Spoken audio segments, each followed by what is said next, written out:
posebnost pozne bronaste dobe so zakladne najdbe dragocenih predmetov, ki so jih tedanji prebivalci skrili na posebnih in skritih mestih.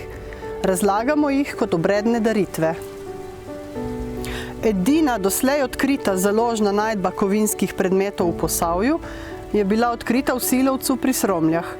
Zaklad vsebuje 5 bronastih srpov, bronasto sekiro, dleto, bronast nakit, kamnit brus in 12 bakrenih surovcev. Najdbe časovno umeščamo med 10. in prvo polovico 8. stoletja pred našim štetjem.